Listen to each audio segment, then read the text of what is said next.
Instituto Stenzels e que nós estamos muito honrados em fazer parte dele. Eu sou o Rabino Urilam, sou rabino da Sociedade Israelita da Bahia. Aqui estão presentes na minha casa aqui em Salvador algumas pessoas da nossa comunidade que me deram o prazer de estar aqui. Não sei se é possível vê-las de alguma maneira. Aqui, aqui atrás também, tem mais um. E a comunidade judaica de Salvador é uma comunidade que tem cerca de 90 anos. E existe por volta, hoje calcula-se que há por volta de 1.000 judeus na cidade de Salvador e por volta de 2.000 judeus em todo o estado da Bahia. E, bom, mas vamos para o nosso tema. Nós temos 1 hora para estudarmos juntos. O tema é Recriando a Amidah, como surgiu a Amidah e como ela pode ser relevante para as nossas vidas. A Amidah, tida como a principal ou uma das principais orações da nossa liturgia, ela é conhecida no Talmud como Ha-Tefillah, como a oração. Alguns Sidurim traduziram esse termo como a grande oração. Eu cresci escutando a grande oração, depois eu descobri que só a congregação da qual eu fiz parte por muitos anos chamava de a grande oração. Muitos chamam de Shmona Esrei, que são as 18 bênçãos. E a gente também sabe que dessas 18 bênçãos viraram 19, e nós vamos conversar um pouquinho sobre isso. Então, a nossa conversa ela será centrada em diversas fontes relacionadas à origem da Amidah, e juntos nós vamos explorar o significado comunitário e também o significado pessoal da Tefillah. E agora nós vamos imaginar que nós, que estamos aqui presentes, somos parte do Comitê da Amidah da Sociedade Israelita da Bahia. Nós vamos discutir a Amidah e nós vamos pensar como nós podemos torná-la personalizada e parte do nosso serviço religioso, que ela tem a nossa cara. E eu gostaria de convidar as pessoas que estão em vários cantos do Brasil. Eu sei que tem gente da Cibra, de Porto Alegre, do meu amigo Gershon Kwasniewski, que estão assistindo, de Curitiba, de Florianópolis, São Paulo, gente da comunidade Shalom, da CIP, de outros lugares, acompanhando, que vocês se imaginem parte do Comitê da Amidah. A ideia é que nós coloquemos tradição coletiva e expressão individual em diálogo. Que nós coloquemos a oração fixa, que a gente chama de Keva, né, que ela foi fixada pelo tempo, pelas tradições, junto em diálogo com a nossa Kavaná, com as nossas intenções na hora de rezar, e a gente coloca isso em contato. E essa é a ideia, e eu realmente espero também a participação de vocês. Bom, a Amidah, como a gente tinha dito, é a espinha dorsal de todos os serviços religiosos judaicos, seja nos dias de semana, durante o Shabat ou nos feriados. Nos dias de semana, ela contém 19 bênçãos, e por isso chamada de Shmona Esrei. No Shabat, ela contém 7 bênçãos. As 3 iniciais e as 3 finais são as mesmas que durante a semana. A do meio muda, e é uma oração, uma bênção própria para o Shabat. O importante da Amidah, e esse é o nosso tema, é que ela é um projeto coletivo. A construção da Amidah foi de um projeto coletivo. Ela foi escrita a muitas mãos, a muitas mentes e com muitos corações envolvidos. Bom, a Amidah também ela é rezada em pé, por isso também ela se chama Amidah, de lamod, do verbo levantar-se, ao contrário da oração Shema, que nós recitamos sentados. Existem algumas comunidades que o Shema é lido, as pessoas leem em pé, mas tradicionalmente é sentado. Então nós vamos começar falando sobre a origem e a época da Amidah, a época em que ela foi criada. Há 3 opções que discutem o momento em que a Amidah foi criada. Uma opção diz que a Amidah foi criada pelos patriarcas, por Abraão, Isaac e por Jacó. Abraham, Isaac e Jacó. Outros vão dizer que a Amidah foi criada pelos homens da grande assembleia. quem eram os homens da grande assembleia, a gente ainda vai discutir melhor, mas era um conjunto de pessoas, era um conjunto bastante eclético de pessoas, aliás, que envolvia rabinos, envolvia sacerdotes não, envolvia rabinos, envolvia profetas, sacerdotes não estavam envolvidos nessa grande assembleia, no sentido de sacerdotes do templo, talvez descendentes dos sacerdotes. E os rabinos, após a destruição do segundo templo. Já aqui a gente já percebe a tradição de que a cada 2 judeus nós temos pelo menos 3 opiniões. Essa já é uma tradição que vem desde a época do Talmud. Eu gostaria de saber da opinião de um ou de 2 de vocês de algumas perguntas para que a gente comece a pensar sobre criarmos juntos a nossa Amidah. Pensar em alguma coisa que vocês criaram com outras pessoas. E como foi esse processo em 2 palavras? Alguém gostaria de falar? Dá para mim é importante porque ela pode ser tanto uma bracha lida, proferida, como ela pode ser absolutamente em silêncio. Eu posso não lê-la, eu posso entrar num estado de meditação, não é? Onde eu não a leio. E eu acho que essa opção é fantástica da Amidah. Tem dias que eu a leio e tem dias que eu não a leio. Eu procuro entrar num estado meditativo com relação a ela. Mas, muito bem. Mas, então, o Roberto Ponchek coloca que a Amidah pode ser, a relação que a gente pode ter com a Amidah pode ser uma relação diversa. Uma relação em que eu posso ler o texto fixo ou que eu posso ficar em silêncio durante aqueles minutos da oração silenciosa e pensar em outras coisas, refletir sobre outras coisas, meditar.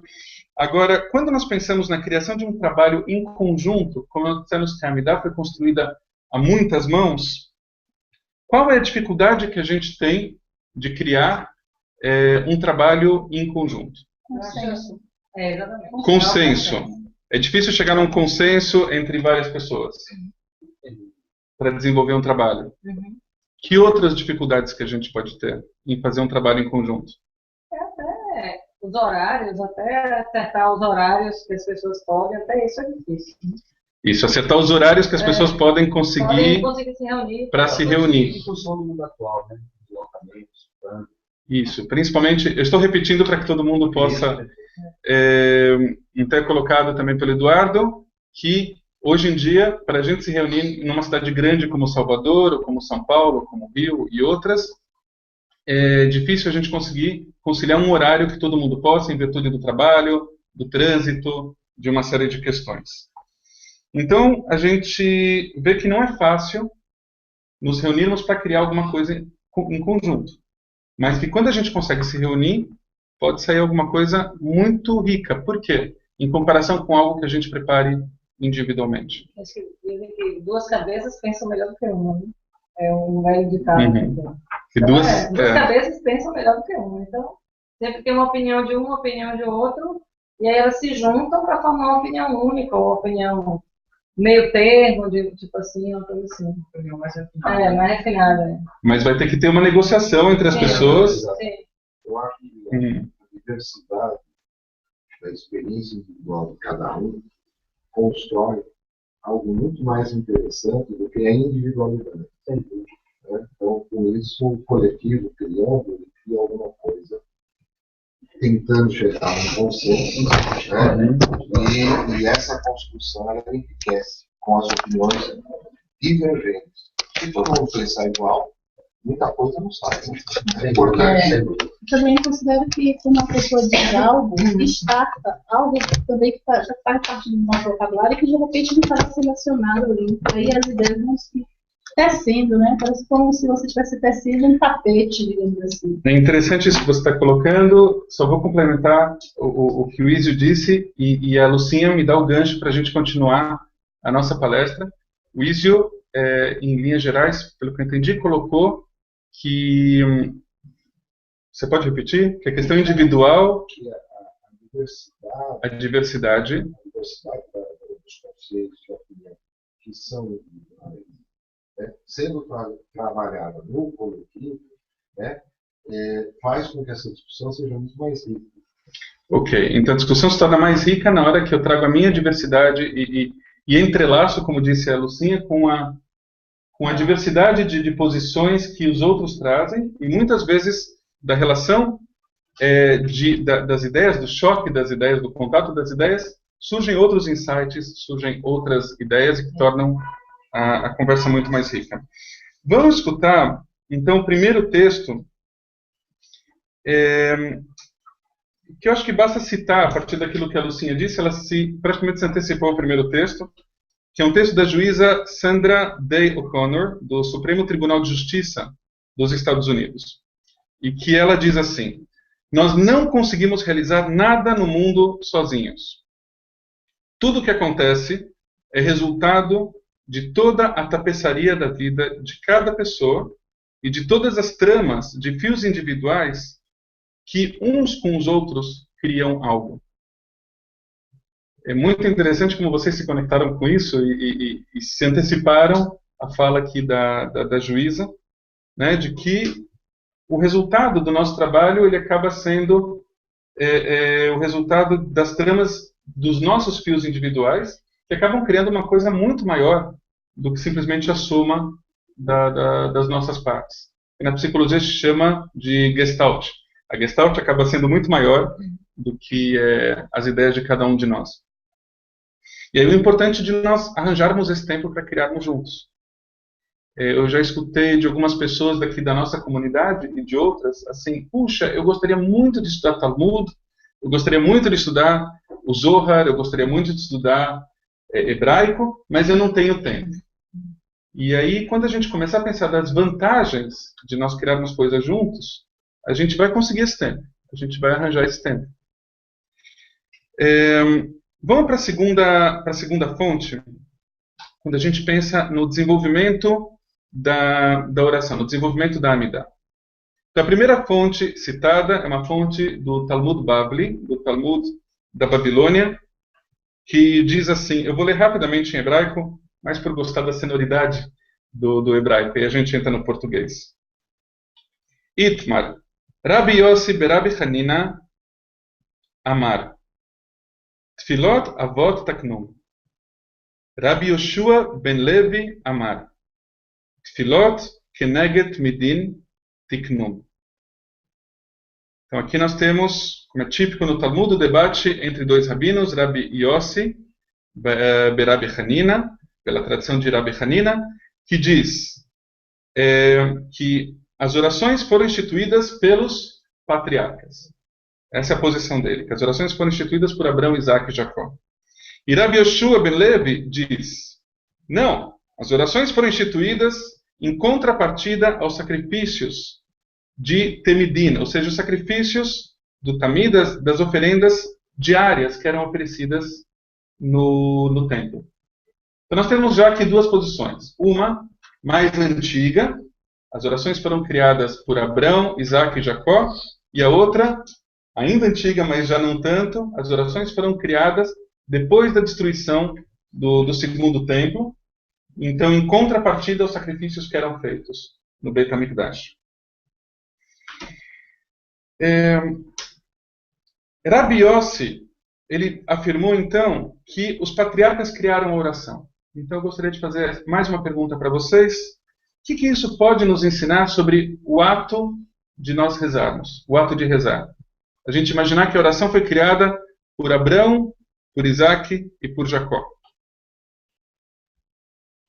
Eu acho que a oração ela pode ter dois níveis. O primeiro é levar a sua ancestralidade, remeter a tradição. Ok. Então deixa eu repetir primeiro. Então a primeira coisa... Muito bem, Saulo. Então a primeira colocação feita pelo Saulo é de que quando a gente diz que a oração foi escrita ou foi proferida pela primeira vez por Abraão, por Isaac e por Jacó, nós nos remetemos a uma tradição muito antiga. Ou seja, os nossos primeiros patriarcas já falavam essa oração ou alguma coisa parecida com essa oração, e nós nos conectamos a eles quando nós lembramos disso. E a segunda colocação... Nós revivemos nós mesmos, nós buscamos o que está dentro de nós. Entendeu? E aí cada um então de nós, ao proferir essa oração, atualiza essa oração e busca dentro de nós encontrar a sua própria oração. Muito bem. Eu só complementar com a sua oração. Roberto Ponchek. Vários momentos, dois grandes estados, a natureza tem dois grandes estados. Um estado coletivo, onde somos todos ao mesmo tempo, mas também o estado individual. Somos também indivíduos e coletivos. Somos coletividade, isso, eu, você, todos nós somos uma coletiva, mas também somos indivíduos. O Roberto coloca que a natureza se coloca hoje, e provavelmente sempre em dois grandes grupos. Nós somos indivíduos, pensantes individualmente, mas nós somos ao mesmo tempo um todo, uma construção coletiva. As partículas elementares, como elétrons, eles têm um comportamento hora de onda, que é um comportamento coletivo, solidário. Em alguns momentos, em alguns experimentos, até os elétrons, partículas inanimadas, se comportam como indivíduos solitários. Então, nós somos solitariedade, solidão, solitários e solidários, a depender do mundo. Interessante a colocação do Roberto, de que ele diz que nós somos ao mesmo tempo solitariedade de solitários e que nós temos a possibilidade de sermos solidariedade, solidários, né? Com as duas possibilidades. Outro texto, outra fonte do Talmud. Nós temos aqui no Tratado Brachot, em hebraico, Amar lei Rav Shemen bar Abba le Rabbi Yochanan, מגדי אנשי כנסת הגדולה תקנו להם לישראל ברכות ותפילות קדושות והבדלות לחזי היכן תקום. Rav Shemen bar Abba disse a Rabbi Yochanan: agora, desde que as 18 orações da Amidah e outras rezas por membros da grande assembleia foram instituídas para Israel, assim como as demais bênçãos e orações, o Kiddush, Abdalá. Bom, e aí a fonte, ela segue. Segundo essa fonte, quem criou então agora as orações? Rav Shemen disse, agora desde que os membros da grande assembleia. Então aqui a gente tem uma outra fonte, né? A gente teve antes que a Amidah foi criada pelos patriarcas, depois que a Amidah foi criada, ou as orações foram criadas em contrapartida às oferendas diárias, mas não diz exatamente por quem, e agora diz que foi criada pelos membros da grande assembleia.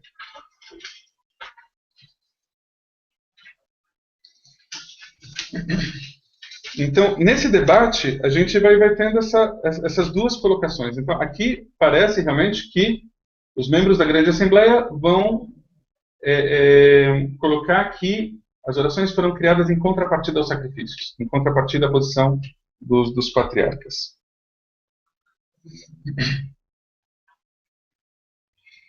Aí nós seguimos. Deixa eu pegar aqui a outra folha, porque essa minha impressão não saiu muito boa. Obrigado. Nós temos agora aqui a quarta fonte do Talmud.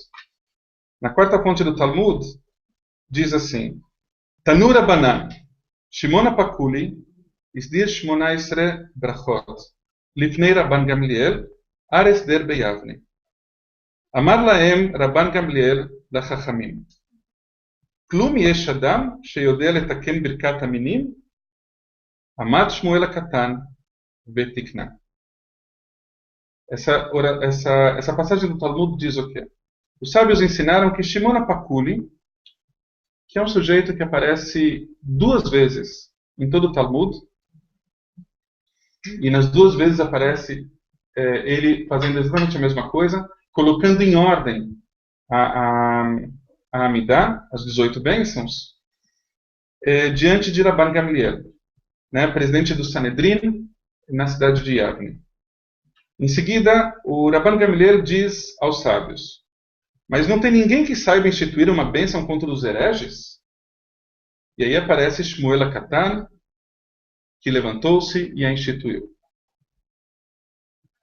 Que outra informação a gente tem aqui? Então, a primeira informação, nós temos a origem da Amidah questionada entre se foi criada pelos nossos patriarcas ou se ela foi criada pelos homens da Grande Assembleia muitos anos depois, em contrapartida aos sacrifícios.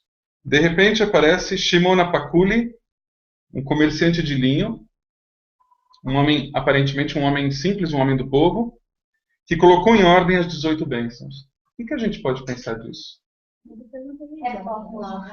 Primeiro? Ele fez uma revisão, na verdade ele sentiu falta de entrada de uma outra situação para resolver um problema. E como... Ele ainda não. Quem vai fazer isso é o Shmuel Katan. O Shimon Apakuli, ele vai colocar em ordem a Amidah.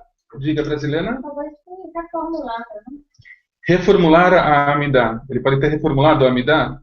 Eu acho que todos esses conceitos, quando quem foram os criadores da Amidah, mostra que a Amidah ela é atemporal, na minha visão. Ela é atemporal. E ela vai se incorporando novas formas de reza dentro da própria Amidah ao longo do tempo. Necessidade né? Então ela não é uma composição que está concretizada, ela vai mudando de acordo com as necessidades e o momento que está sendo vivendo. Então, estou começando a interpretar. Ou seja, só para todas elas estão corretas. Então, provavelmente, os patriarcas fizeram a Amidah, mas a Amidah que depois o grande conselho, né, dos anciões fizeram foi uma modificação em cima dessa Amidah, porque estávamos vivendo historicamente um outro momento. Então, deixa eu só localizar as pessoas que estão assistindo. O Ísio, então, coloca aqui, na opinião dele, por tudo que ele tem escutado, que a Amidah, ela é atemporal. Que a Amidah é atemporal porque ela foi proferida de uma maneira ou de outra pelos nossos patriarcas, ou assim é relatado no Talmud. Depois, a Grande Assembleia toma para si a origem da Amidah. Depois nós temos, em outra época, um homem simples, que não é nem os patriarcas, que são grandes homens, e nem os grandes homens da Assembleia, que também eram homens de destaque dentro da sociedade. De repente me aparece um Shimon Apakuli, e ele ordena e reorganiza a Amidah. Então, o Ísio traz com isso de que a Amidah ela vai ganhando novos contornos e novas formas, e ela é criada num momento, mas ela é reorganizada, eventualmente reescrita e readaptada de época para época, de lugar para lugar. E com isso eu lembro vocês de que nós somos o comitê da Amidah da nossa comunidade, e que essa tradição de 2.000, 3.000 anos, ela vem chegando até nós. E como que a gente vai lidar com todos esses textos? Imagina também um texto que é como se nós estivéssemos fazendo primeiro um trabalho arqueológico, em que nós vamos escavando a Amidah até chegar lá no que se imagina que os patriarcas disseram. Passamos pela Grande Assembleia, passamos por Shimon Apakuli, vamos para a Idade Antiga, para a Idade Média, para os primeiros Sidurim escritos, depois da época da descoberta da imprensa, ou da prensa, e passando pelos vários movimentos, pelo Hassidismo, pelo judaísmo sefaradi, pelo judaísmo ashkenazi, e finalmente chegando aos movimentos liberais modernos também, e ao movimento ortodoxo moderno também. E como isso chega nas mãos da gente hoje, em Salvador, no Brasil, em língua portuguesa.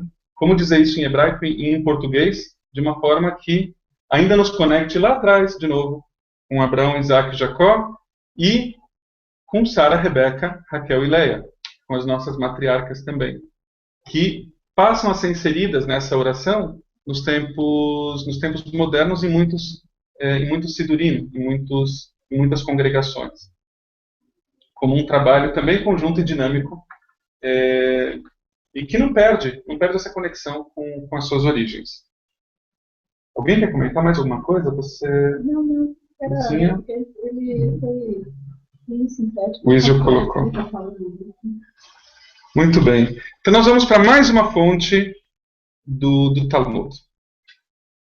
Talmud Bavli, Tratado Megillah. Aqui eu vou ler em português, direto. Não, vamos ler em hebraico. כי וכי מחר דמאה ועשרים זקנים, ומהם כמה נביאים תקנו תפילה על הסדר. שמעון הפקולי, מה הסדיר?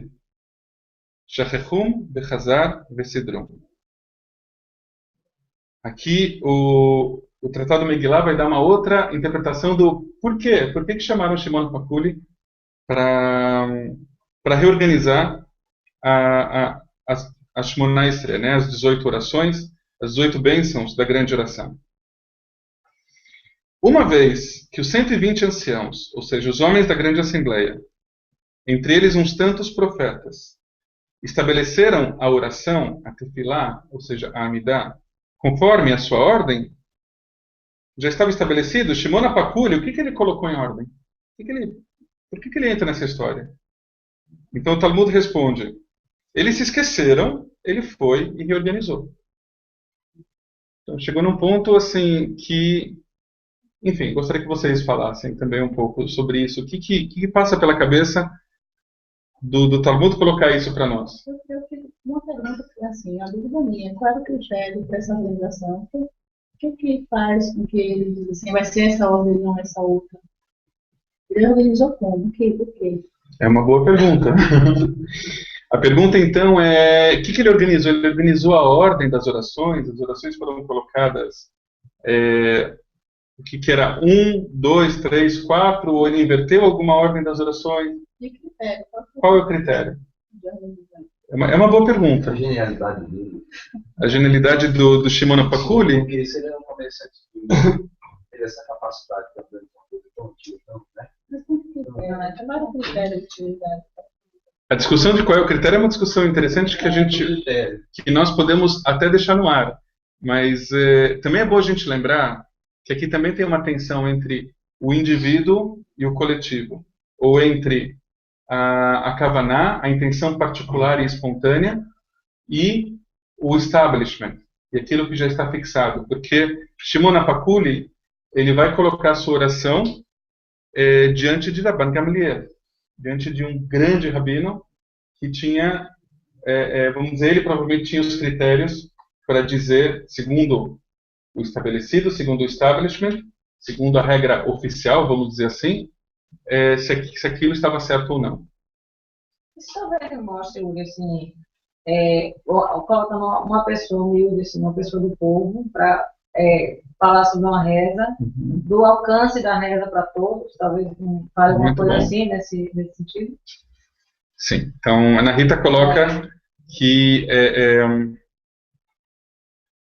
quando o Talmud traz alguém do povo para organizar a oração, ele fala sobre a popularidade dessa oração, sobre o alcance que essa oração tem para todos. O Rabino Steinsaltz, em algum momento, o Rabino Adin Steinsaltz, ele coloca que as orações não devem ser orações, não precisam ser orações rebuscadas, com textos difíceis. A oração tem que falar e tem que vir do coração. Se diz que uma oração que sai do coração, ela alcança o coração. Então, ela precisa ser popular. Né? Foi muito bem colocado. Acho que lá isso deve ver no contexto. Da oração, emoção, mais do que razão. Os Hassidim defendem a ideia da emoção, sim, né? da emoção falando bastante alto. Os movimentos liberais também defendem que a oração ela seja clara, que a gente saiba o que nós estamos rezando.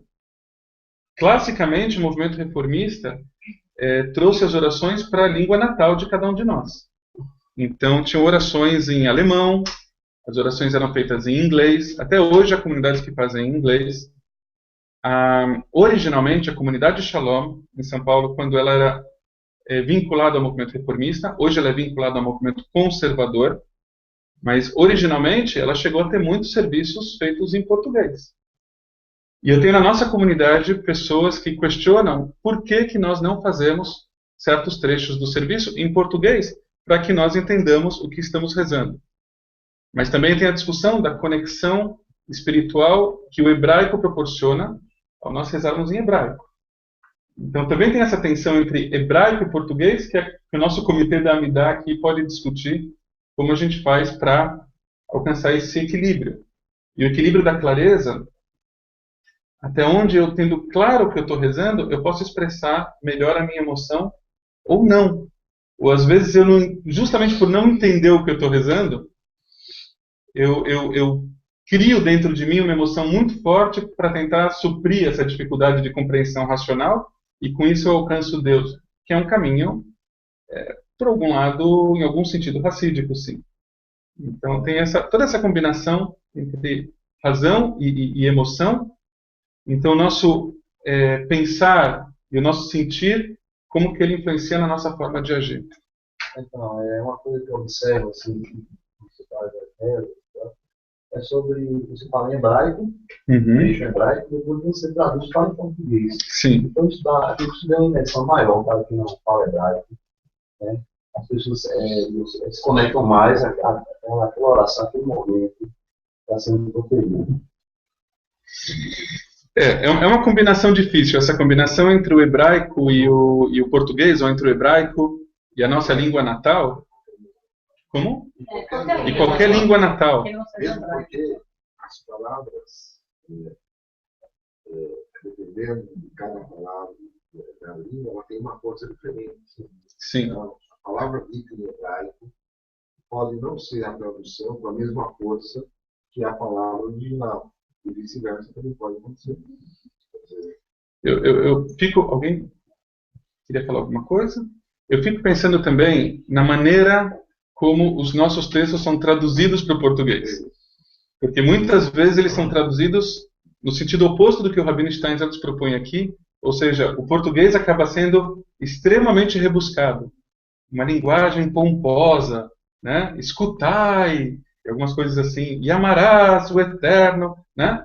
Em vez de falar, e você vai amar o Eterno de todo o coração.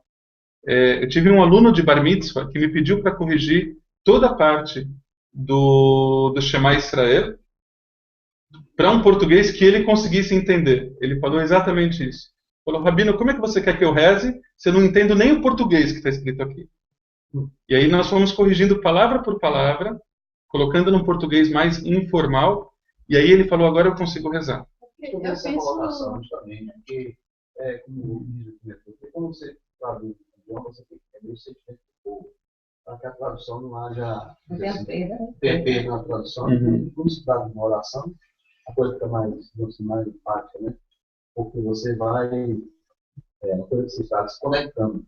Então, e você fala, você não está entendendo o que está sendo falado, acho importante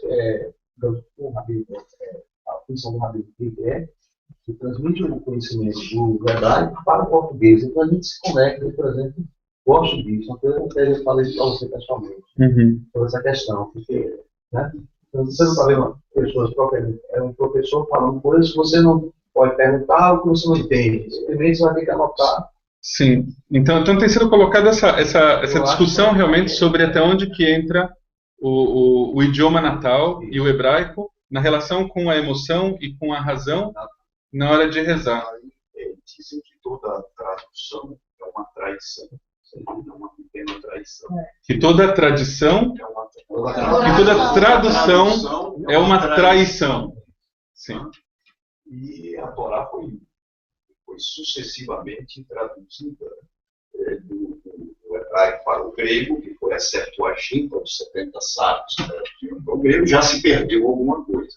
E depois para a Vulgata de São Jerônimo. Então, o Roberto levanta que a própria Torá já foi traduzida, teve o texto da Septuaginta, que já foi uma versão, depois teve a Vulgata, e depois...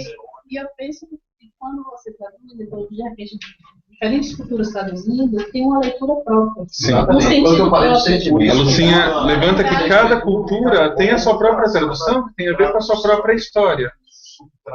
O sentido E provavelmente, é uma coisa construída. e provavelmente o que se fala em alemão também do Zeitgeist, do espírito da sua época. Às vezes nós traduzimos.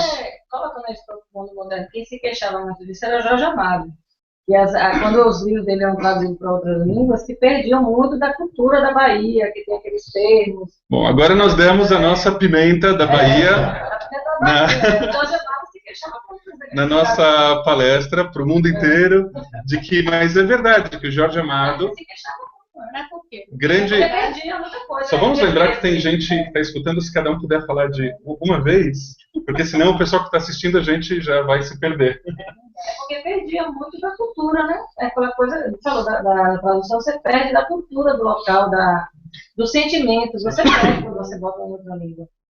Mas ao mesmo tempo, se eles não fazem isso, aquela cultura que está recebendo aquela leitura não entende também. Porque tem elementos que não fazem parte da cultura deles, então eles não iriam entender nunca o que está se falando, né? Então, atabaque, pimenta, talvez não faça parte de um vocabulário X que eu... Bom, a leitura, então, se coloca que qualquer texto, pode ser a Torá ou pode ser um texto do Jorge Amado, quando traduzido para outra língua, ele, em algum nível ele já é traído. Por outro lado, uma tradução absolutamente literal, extremamente literal, para mim também me parece que ela trai o texto mais do que um texto interpretado. Então, há algumas versões, ou há uma versão em português da Bíblia hebraica, que ela tem no seu texto, inserido no texto, para uma melhor compreensão do texto, algumas definições do Urashi, o grande pensador, talvez o maior dos comentaristas, e que o Urashi buscava justamente o quê? A simplicidade na sua explicação, na sua interpretação. Isso volta um pouco naquilo que você estava comentando no início, construção coletiva. Se tivéssemos traduzido um texto aqui para uma língua, do hebraico para o português ou vice-versa, cada um ia dar um sentido. A argumentação seria para entrar num consenso de que, de fato, que sentido a gente vai dar para essa coisa, porque ela sente de uma forma, sente de outra forma. Como é que a gente traduz isso aqui? Sim. Sentido de sentimento, né? Porque, por exemplo, digamos, é brasileiro.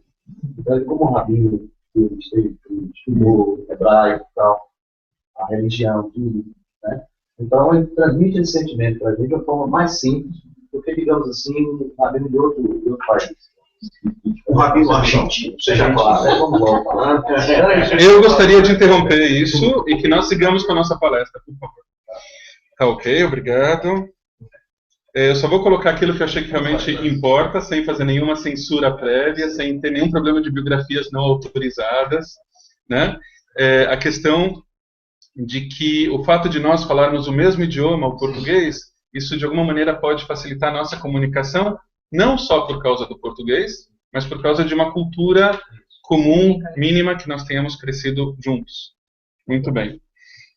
Assim como outros dentro das suas próprias culturas crescem também, e como grandes rabinos que vieram do exterior, contribuíram muito e ajudaram a avançar o judaísmo nos seus países. Eu gostaria de citar, pelo menos, o rabino Henry Sobel, que agora voltou para Miami, e que certamente contribuiu muito com o judaísmo brasileiro, sendo americano. Tem rabinos, para fazer um equilíbrio, muitos rabinos do Beit Chabad também, que vieram dos Estados Unidos, que vieram de outros lugares. E na Argentina, Como? Abraham. Não, me fugiu o nome dele agora, quando você falou do Abraham, do Seminário Rabínico de Latinoamérica, Marshall Meyer, rabino Marshall Meyer, rabino americano, que deu um impulso enorme para o judaísmo na Argentina. Então, só para a gente equilibrar um pouco as coisas. Rabino Lemle do Rio, Rabino Pincus de São Paulo. Então, nós citamos já rabinos americanos, argentinos, alemães, tem rabinos israelenses, que certamente contribuíram muito, e aí a gente entra na troca mesmo, né, de culturas, o quanto isso pode ser também enriquecedor. E é uma coisa que é bem da nossa religião, do judaísmo, é essa Kibbutz Galuyot, né? O levantado... esplêndida dessa diversidade, a gente sempre tem todas essas vê misturas. essas misturas, e acho que isso é o que faz da nossa religião, do judaísmo. Então, assim, o André Kotler está levantando a importância, foi colocado primeiro pelo Edu, da importância de nós falarmos aqui o português e isso facilitar. digamos assim, né? Sim. A intenção é essa, não é separando quem é argentino, quem é... E aí foi colocado pelo André a questão também da importância do contrário, que é a importância de várias línguas, de várias culturas se encontrarem e que isso é típico do judaísmo. Então, assim, é muito importante esse choque entre opiniões que a gente está tendo aqui, que disso se cria alguma coisa criativa, e isso é criar juntos, né? E agora eu me lembro, inclusive, da camiseta da nossa Tnuá, do nosso movimento juvenil, do Abonim Dror da Bahia, que na camiseta do Dror está escrito movidos pela mistura. E que, de alguma maneira, a gente pode falar dessa mistura, dessa diversidade de culturas que é o povo judeu em si mesmo. Exatamente. Uma das belezas do judaísmo é ser transnacional e transracial. Está colocado como uma das belezas do judaísmo a ideia dele ser transnacional, que alguns jogam contra a gente essa informação, né? Que como se o povo judeu tivesse um domínio internacional. Mas aí a ideia do transnacional como uma ideia dessa fluência de culturas que se misturam e que daí cria-se alguma coisa nova. Ok. Uri, é uma pergunta vinda da Juceni, Davi, daqui de Salvador. Qual é o motivo da bênção dos hereges ter sido adicionada às 18 bênçãos da Amidá? Então, a primeira pergunta. Juceni, primeiro é um prazer. A Juceni faz parte da nossa comunidade, da Sociedade Israelita da Bahia, e está aqui com a gente. Uma das colocações é de que a Amidá tinha 18 bênçãos e que, em certo momento, alguns colocam que logo após a destruição do templo, havia a disputa entre grupos diferentes dentro do judaísmo e que um grupo perseguiu o outro. Então, criou-se uma oração, no caso, contra os tzadukim, contra os saduceus, né, para que eles fossem destruídos e tudo isso. Então, eles eram vistos como os hereges. Em outros momentos, nós podemos discutir que essa oração ela vai ganhar outros sentidos, né? Porque essa não é exatamente uma bênção, né? Quando a gente fala uma bênção para que o outro seja destruído, é uma oração bastante complicada, que eu colocaria na mesa aqui para nós discutirmos se ainda cabe essa oração dentro do nosso serviço religioso ou não, ou se ela cabe se o nosso inimigo é o saduceu, ou se o nosso inimigo pode ser outro. Né? Os saduceus não existem mais, pelo menos não naquele contexto, não naquela situação. Então, quando nós rezamos na nossa Amidá essa oração e outras, é importante a pergunta da Juceni, porque nós precisamos entender o que nós estamos rezando. Eu lembro que em Israel, uma das discussões dentro da Yeshiva, dentro do seminário rabínico, que se falava muito, e nós rezávamos o tempo todo em hebraico, porque era em Jerusalém, né? Afinal de contas. Então, os meus colegas, muitos deles, israelenses nascidos em Israel, diziam: se a população na diáspora, se a população judaica fora de Israel entender o que ela está rezando, muitas vezes, ela vai deixar de rezar.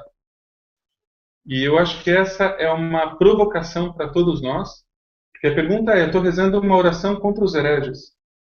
Quem são os hereges? Eu chamo alguém de herege? Quem são os meus adversários? Que tipo de relação que eu preciso ter com os meus adversários? Essa é uma discussão importante que a gente poderia ter.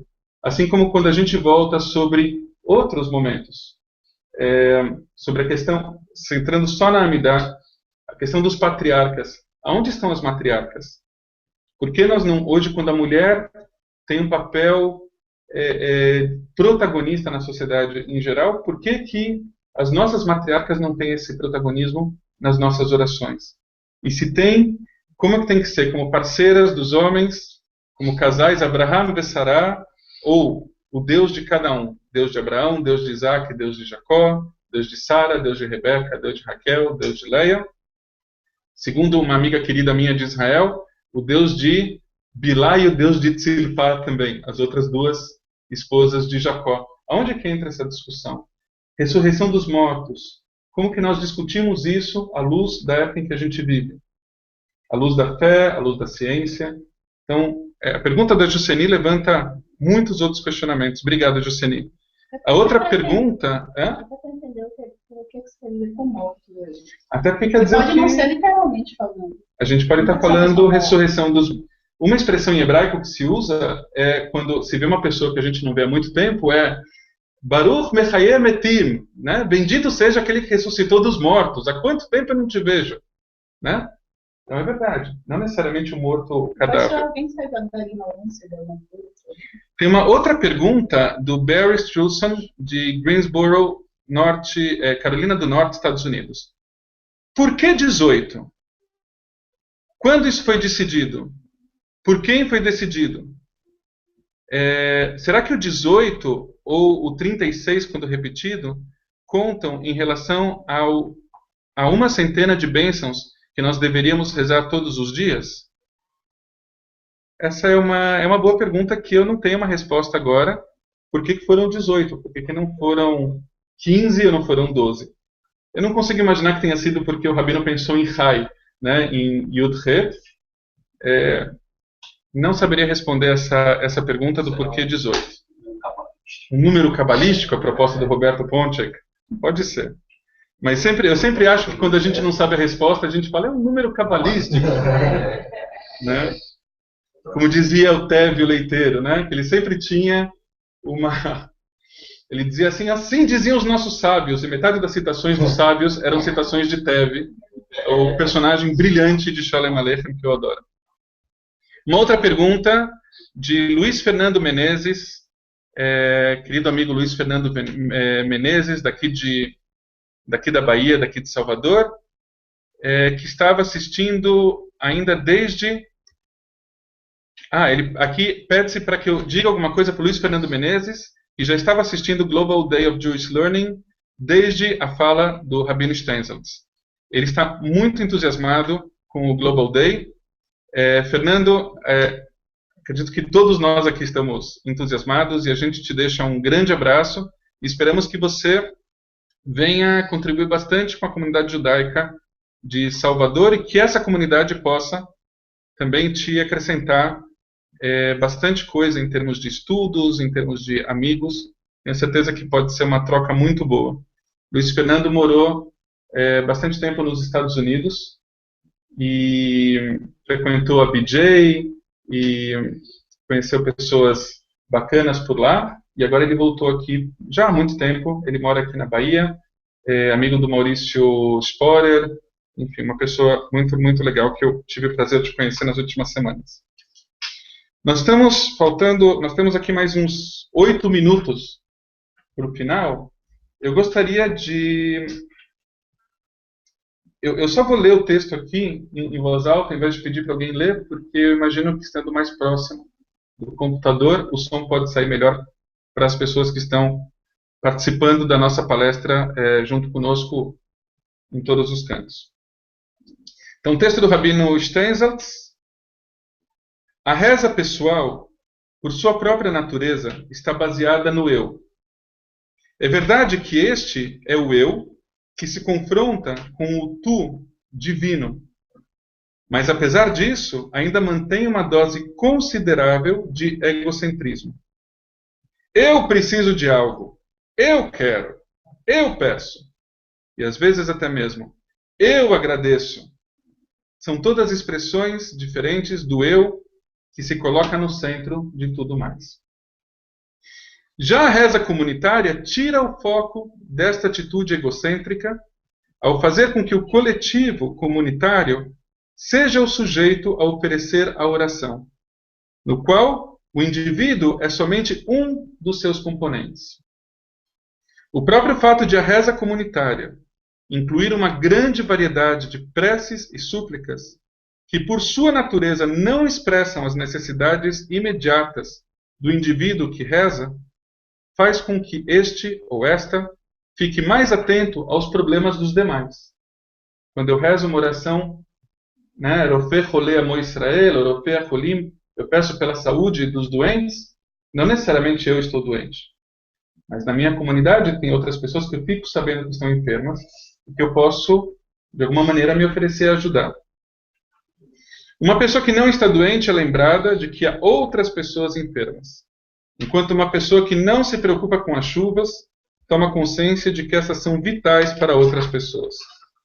O compartilhar de preocupações com outras pessoas acrescenta outra dimensão à reza, o vínculo e o relacionamento com outras pessoas. O texto fixo da reza, que nós chamamos de Tfilat Keva, restringe notadamente a autoexpressão. Mas para a maioria das pessoas, o problema não está nas limitações impostas pelo texto da reza.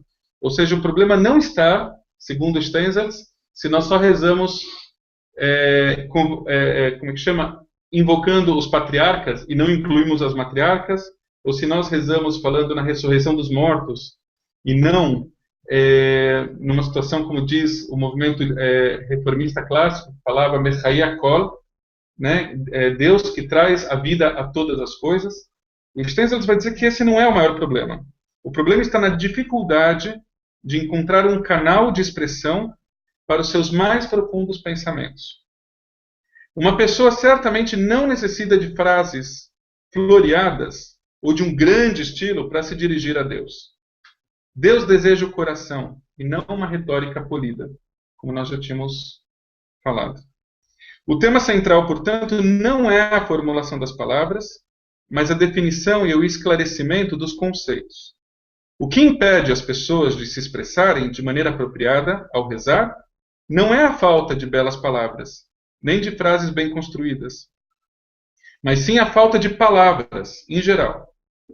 A reza fixa, então, ela serve como meio para a expressão de pensamentos que as pessoas não podem pensar claramente por si mesmas, na opinião do Steinsaltz, ou de sentimentos que estão tão desfocados e confusos que nem mesmo assumem a forma de pensamento. O que vocês podem comentar rapidamente? Nós temos 4 minutos.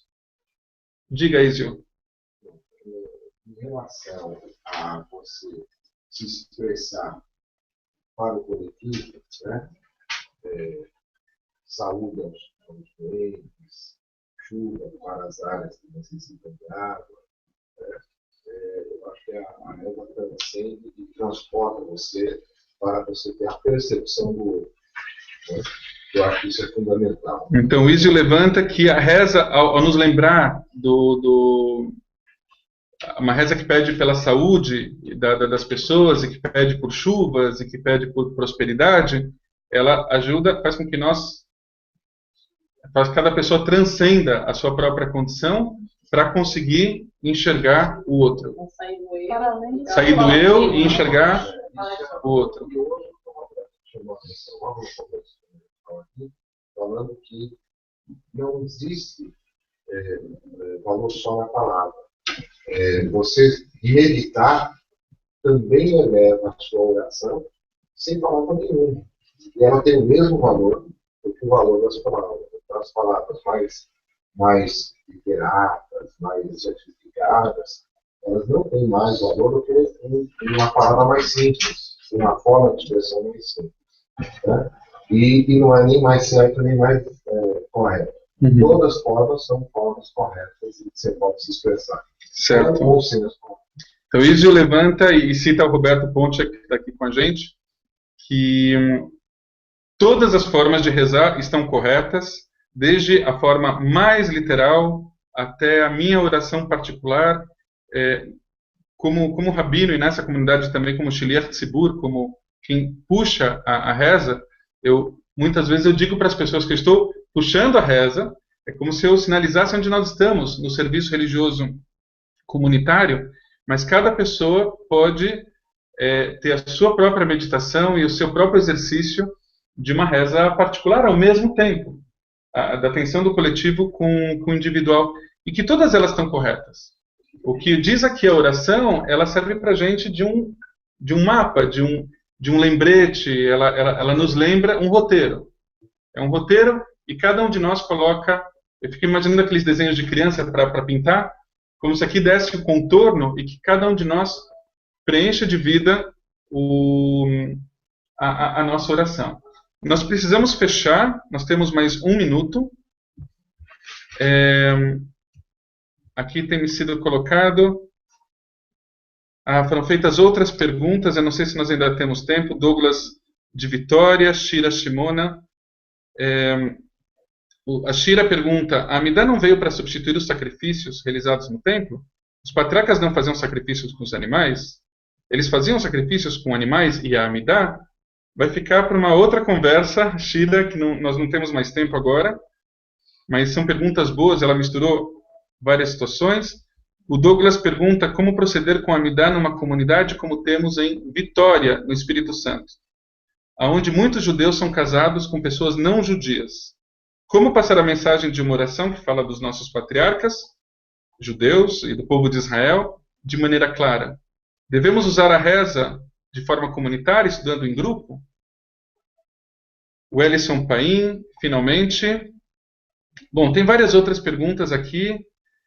Gostaria de agradecer também ao Wellington, ao pessoal do Espírito Santo, de São Paulo. Tem várias perguntas. Mas nós precisamos terminar a nossa palestra. Eu quero realmente agradecer muito a presença de todos vocês. Agradecer muito a Lili, a Karen, do Instituto Stenzels, que desde sempre me estimularam a participar desse evento. E a todas as pessoas que pelo Facebook se inscreveram, quase 120 pessoas, e tantas outras que estão assistindo. Posso dizer que não foi só minha mãe e meu pai, que certamente estão assistindo nesse momento, e que eu mando um grande abraço. Ao meu pai, ao Henrique, e à minha mãe, a Leia, e outros parentes, mas eu posso garantir que a minha família é grande, mas não é só ela que tem 120 pessoas, ou tantas pessoas assistindo, e eu agradeço a todos. Espero que isso seja um grande estímulo para que nós possamos nos encontrar mais pessoalmente, como grupo, e que nós possamos também desenvolver, a partir de Salvador, cursos online, que atinjam muitos judeus e muitas pessoas interessadas no judaísmo espalhadas por todo o Brasil. Se tem mais alguma colocação, Lili, se eu posso terminar, ela me escreve aqui. Eu posso fechar nos próximos 10 minutos, ou aproximadamente. You can finish in the next 10 minutes or so. We are having some trouble. Ou que eu não preciso falar. Estamos tendo alguns problemas com o próximo, problemas de temperatura. Ela disse que está indo tudo muito bem. E ela agora mandou um cool, né? Tipo, que legal. E então a gente ganhou mais uns 10 minutos de lambuja. Se alguém se vocês gostariam de comentar mais alguma coisa, na verdade, o que eu gostaria de finalizar... Fala, Roberto. Depois, se o André quiser falar também. Uhum. Não é necessariamente uma outra pessoa. Eu só vou pedir para a gente ir rapidinho, porque agora ela me disse que a gente está na hora de terminar. Existem filosofias que são centradas no eu penso, logo existo, que é o Descartes. Existem filosofias que são centradas só no mundo, no tudo.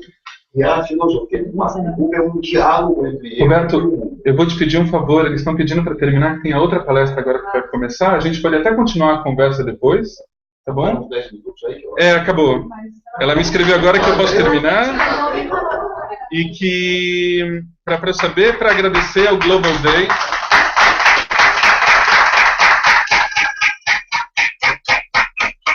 E, de novo, eu quero agradecer à Sociedade Israelita da Bahia por me dar o incentivo, o estímulo e o espaço para desenvolver o meu trabalho. Eu sou extremamente grato a vocês, da comunidade judaica da Bahia. Vocês não têm ideia quanto. Obrigado.